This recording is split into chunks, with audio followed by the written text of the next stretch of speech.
नमस्कार दोस्तों, स्वागत है आप सभी का आज के मुख्य समाचार के इस वीडियो में, जहां हम आपके लिए हर दिन लेकर आते हैं देश और दुनिया की तमाम बड़ी खबरें। एक एक करके 50 बड़ी खबरों को सिर्फ 10 मिनट में जानेंगे। वीडियो के साथ अंत तक बने रहें। साथ ही आपसे एक छोटी सी रिक्वेस्ट है, अगर आपने अभी तक इस वीडियो को लाइक नहीं किया तो लाइक जरूर कर दे। साथ ही वीडियो के नीचे दिए गए इस लाल रंग के सब्सक्राइब बटन को जरूर दबा लें और इस घंटी को भी दबाएं ताकि आपको दिन भर की बड़ी खबरों की जानकारी लगातार मिलती रहे। तो चलिए दोस्तों, वीडियो को फटाफट शुरू करते हैं। तो हर भारतीय को मिलेगा चिकित्सा बीमा। 40 करोड़ लोगों के लिए पीएम जय जैसी योजनाओं की तैयारी में है सरकार। जी हाँ, देश में चिकित्सीय बीमा की सुविधाओं से वंचित 40 करोड़ से ज्यादा की आबादी के लिए सरकार ने नया हेल्थ प्लान बनाया है। सरकार ने इसके लिए 21 बीमा कंपनियों को शॉर्टलिस्ट किया है। ये कंपनियां परिवारों को ज्यादा सब्सिडी वाला कवर पेश करेगी। प्रधानमंत्री जन आरोग्य योजना का लाभ फिलहाल करीब 50 करोड़ गरीब परिवारों को मिल रहा है। इसमें पूरे परिवार को 5 लाख रुपए का बीमा कवर मिलता है। अधिकारियों ने बताया कि कंपनियां स्वैच्छिक आधार पर 40 करोड़ अतिरिक्त लोगों को प्रधानमंत्री जन आरोग्य योजना क्लोन कवर देगी। उन्होंने कहा कि यह ग्रुप कवर्स उन परिवारों के लिए होंगे जिनके पास कोई भी चिकित्सीय बीमा नहीं है। और अगली बड़ी खबर की बात करें तो गाय को घोषित करे राष्ट्रीय पशु। इलाहाबाद हाईकोर्ट ने कहा, गौ रक्षा को किसी भी धर्म से जोड़ने की जरूरत नहीं। गायों को मौलिक अधिकार देने के लिए बिल लाए सरकार। जी हां, गाय को लेकर इलाहाबाद हाईकोर्ट ने कहा कि गौ रक्षा को किसी भी धर्म से जोड़ने की जरूरत नहीं है। गाय को अब राष्ट्रीय पशु घोषित कर देना चाहिए। केंद्र सरकार को इस पर विचार करने की जरूरत है। गाय को मौलिक अधिकार देने के लिए केंद्र सरकार को संसद में एक विधेयक पारित करना चाहिए। हाईकोर्ट ने अपने सुझाव में कहा कि केंद्र सरकार संसद में बिल लाकर गाय को राष्ट्रीय पशु का दर्जा दे। हाईकोर्ट ने टिप्पणी की है कि जब गायों का कल्याण होगा तभी देश का कल्याण होगा। गाय भारतीय संस्कृति का अहम हिस्सा है। संसद जो भी कानून बनाए सरकार उस पर सख्ती से अमल कराए। वैसे दोस्तों, आपकी क्या राय है? गाय को राष्ट्रीय पशु घोषित कर देना चाहिए या नहीं? नीचे कमेंट में जरूर बताएं। और अगली बड़ी खबर की बात करें तो वैज्ञानिकों ने बनाई अनोखी टैबलेट। छोटी सी टैबलेट पानी को 99.9% तक कीटाणु मुक्त बनाएगी। अमेरिकी शोधकर्ताओं का दावा, जानिए यह कैसे काम करती है। जी हाँ, दुनिया भर में कई ऐसे क्षेत्र हैं जहाँ पीने का साफ पानी उपलब्ध नहीं है। ऐसी जगहों के लिए वैज्ञानिकों ने खास तरह की हाइड्रोजेल टैबलेट तैयार किया है। टैबलेट नदियों तालाबों के पानी को 1 घंटे के अंदर पीने लायक बना देगी। इस टैबलेट का एक प्रोटोटाइप तैयार किया गया है। वैज्ञानिकों का दावा है कि यह टैबलेट पानी को 99.9% तक बैक्टीरिया मुक्त बना देगी। आमतौर पर पानी को बैक्टीरिया मुक्त बनाने के लिए उबाल कर पिया जाता है। इसमें समय और एनर्जी दोनों लगती है, लेकिन नई हाइड्रोजेल टैबलेट से पानी को पीने लायक बनाना आसान है। वैज्ञानिकों का दावा है कि नदी या तालाब के पानी से भरे कंटेनर में इस हाइड्रोजेल टैबलेट को डालना होगा। टैबलेट डालने के 1 घंटे के बाद पानी 99.9% तक बैक्टीरिया मुक्त हो जाएगा। पानी में किसी तरह का केमिकल मौजूद नहीं रहेगा। और अगली बड़ी खबर की बात करें तो सौर ऊर्जा से चलेगी भारतीय रेल। 2 अरब यात्री कर सकेंगे इन ट्रेनों में सफर। जी हां, भारतीय रेल अब जल्द ही सौर ऊर्जा से चलती हुई नजर आएंगी। सौर ऊर्जा की सीधी आपूर्ति से 2 अरब यात्री इस प्रणाली से चलने वाली ट्रेनों में यात्रा कर पाएंगे, जबकि सालाना लगभग 70 लाख टन कार्बन उत्सर्जन में कमी आएगी। अध्ययन में कहा गया है कि भारतीय रेलवे को वर्ष 2030 तक शून्य कार्बन उत्सर्जक बनाने के लिए प्रधानमंत्री नरेंद्र मोदी द्वारा तय लक्ष्य को पूरा करने में विद्युतीकरण, ऊर्जा दक्षता व नवीकरणीय ऊर्जा के मिश्रण की आवश्यकता होगी। और अगली बड़ी खबर की बात करें तो बाल विवाह से दुनिया भर में एक दिन में 60 से अधिक लड़कियों की होती है मौत। सामने आई हैरान कर देने वाली रिपोर्ट। जी हां, बाल विवाह से दुनिया भर में हर दिन 60 से अधिक लड़कियों और दक्षिण एशिया में एक दिन में 6 लड़कियों की मौत होती है। एक नए विश्लेषण में दावा किया गया है कि बाल विवाह के कारण गर्भधारण और बच्चे को जन्म देने की वजह से हर साल तकरीबन 22,000 लड़कियों की मौत हो रही है। सेव द चिल्ड्रन की इस रिपोर्ट में कहा गया है कि दक्षिण एशिया में हर साल बाल विवाह से संबंधित 2000 मौतें होती है। इसके बाद पूर्वी एशिया और प्रशांत क्षेत्र में 650 और लैटिन अमेरिका तथा कैरेबियन देशों में हर साल 560 मौत होती है। रिपोर्ट में कहा गया है कि हर साल अनुमानित रूप से गर्भावस्था के कारण 22,000 लड़कियों की मौत हो रही है। और अगली बड़ी खबर की बात करें तो जल्द ही देश भर में लगेंगे प्रीपेड स्मार्ट मीटर। साथ ही बिजली शुल्क में लागू होगी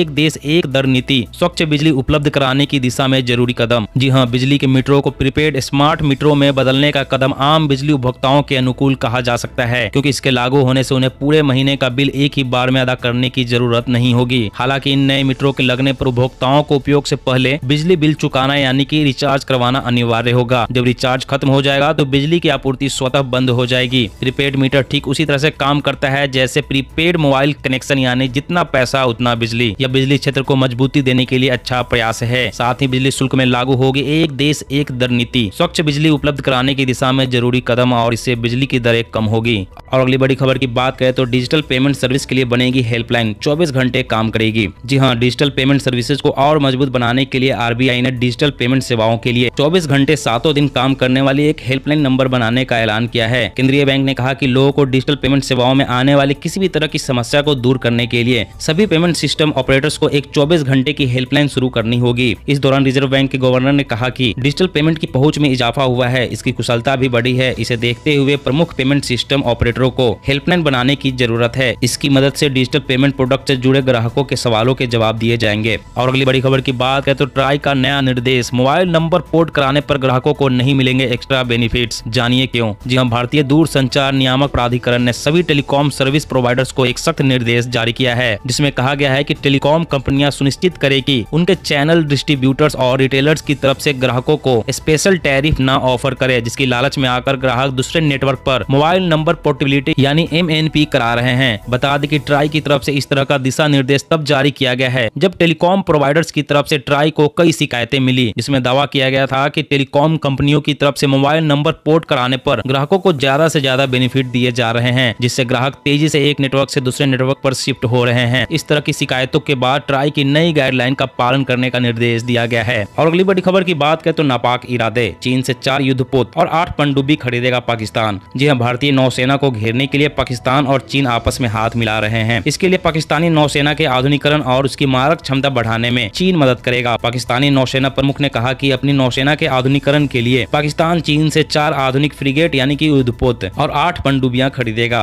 पाकिस्तान नौसेना ने आधुनिक रडार सिस्टम और लंबी दूर की गाइडेड मिसाइलों से सुसज्जित 4 फ्रिगेट को खरीदने के लिए चीन से पाकिस्तान नौसेना ने आधुनिक रडार सिस्टम और लंबी दूरी की गाइडेड मिसाइलों से सुसज्जित 4 फ्रिगेट की खरीद के लिए चीन के साथ अनुबंध किया है, ताकि भारत पर दबाव बना सके। आपको बता दें कि चीनी नौसेना भी इसी तरह के 30 फ्रिगेट का इस्तेमाल अपने लिए कर रही है। चीन पाकिस्तान को हथियार देकर भारत पर दो तरफ से दबाव बनाना चाहता है। और अगली बड़ी खबर की बात करें तो 2023 तक पूरा हो जाएगा राम मंदिर का कार्य। दिसंबर 2023 से भव्य मंदिर में श्रद्धालु कर सकेंगे राम लल्ला की पूजा। जी हां, अयोध्या में बन रहे भगवान श्री राम के भव्य मंदिर का निर्माण 2 साल में पूरा हो जाने की उम्मीद जताई जा रही है। श्री राम जन्मभूमि क्षेत्र ट्रस्ट ने दावा किया है कि दिसंबर 2023 से श्रद्धालु भव्य मंदिर में राम लल्ला के दर्शन कर सकेंगे। विश्व हिंदू परिषद के नेता गोपाल ने कहा कि मंदिर की नींव का काम इस महीने के अंत तक पूरा हो जाने की संभावना है। फिलहाल 40 फीट की गहराई तक निर्माण कार्य किया जा चुका है, वहां से रेत हटा दी गई है। मंदिर की नींव का काम पूरा होने के बाद मिर्जापुर और बेंगलोर से ग्रेनाइट से बने मंदिर के पत्थरों के इस्तेमाल का काम जल्द ही शुरू कर दिया जाएगा। दोस्तों, अगर आप भी राम मंदिर निर्माण से खुश हैं तो कमेंट में जय श्री राम जरूर लिखें। और अगली बड़ी खबर की बात करें तो सिर्फ 10 मिनट में फुल चार्ज होगा स्मार्टफोन। एक कंपनी लेकर आ रही है शानदार टेक्नोलॉजी। जी हाँ, भले ही बैटरी टेक पर काम उतना ना हो रहा हो, लेकिन फास्ट चार्जिंग को लेकर काफी काम हुआ है। Xiaomi 200 वाट फास्ट चार्जिंग पर काम कर रहा है। इससे 10 मिनट में फोन फुल चार्ज हो सकता है। आने वाले समय में इसे फ्लैगशिप स्मार्टफोन्स में दिया जा सकता है। मोबाइल के ज्यादा इस्तेमाल की वजह से फास्ट चार्जिंग इन दिनों लगभग हर फोन में जरूरी हो चुका है। मिली जानकारी के मुताबिक कंपनी का 200 वाट फास्ट चार्जिंग सिस्टम पर फिलहाल काम चल रहा है।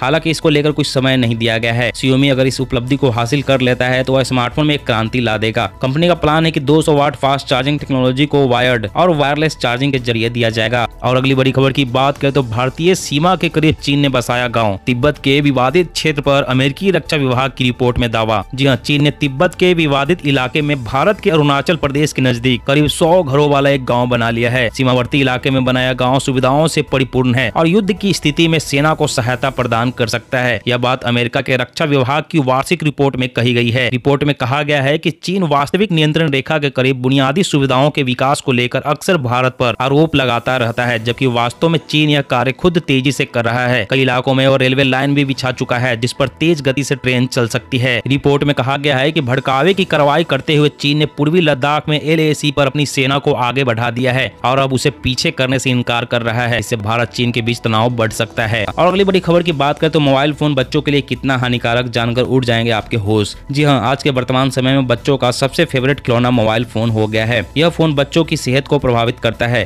तथा उन्हें शारीरिक और मानसिक रूप से भी बीमार बनाता है। जी हाँ, ताजा रिसर्च के मुताबिक 9 से 10 साल की उम्र के बच्चों की नींद टेक्नोलॉजी के दखल के कारण प्रभावित हो रही है। इससे बच्चों में नींद से जुड़ी समस्या उत्पन्न हो रही है और बच्चे बीमार भी पड़ रहे हैं। बच्चों के ज्यादा मोबाइल फोन के इस्तेमाल से डिप्रेशन, एंजाइटी, अटैचमेंट डिसऑर्डर जैसी बीमारियां होने का खतरा बढ़ रहा है। इसके साथ ही मोबाइल फोन का ज्यादा इस्तेमाल करने से बच्चों के आंखों में जलन और सूखापन, थकान जैसी दिक्कतें उत्पन्न हो रही है। साथ ही बच्चे चिड़चिड़े और आक्रामक हो रहे हैं। इसीलिए आप भी अपने बच्चों को मोबाइल फोन कम से कम इस्तेमाल करने दें। कोरोना के खिलाफ एंटीवायरल गोली बनाने की दौर में फाइजर किया दावा, मृत्यु दर में 90% कमी लाती है उसकी टैबलेट। जी हाँ, दुनिया को खतरनाक कोरोना वायरस से निपटने के लिए दूसरी गोली मिलने की उम्मीद बढ़ गई है। अमेरिकी दवा कंपनी फाइजर ने कोरोना वायरस के खिलाफ गोली बनाने का दावा किया है, जो संक्रमण से अस्पताल में भर्ती होने और मौत के खतरे खतरे को करीब 90% तक कम करती है। अभी तक कोरोना संक्रमण के उपचार में जो भी दवा इस्तेमाल हो रही है उसे इंजेक्शन के जरिए ही दिया जाता है। अमेरिका की ही दवा कंपनी मार्क ने भी कोरोना वायरस का टैबलेट तैयार किया है और ब्रिटेन उसे आपातकालीन मंजूरी देने वाला दुनिया का पहला देश भी बन गया है। वहीं फाइजर ने कहा कि वह FDA और अंतर्राष्ट्रीय दवा नियामकों से अपनी कोरोना की गोली को जल्द से जल्द मंजूरी देने की आग्रह करेगी।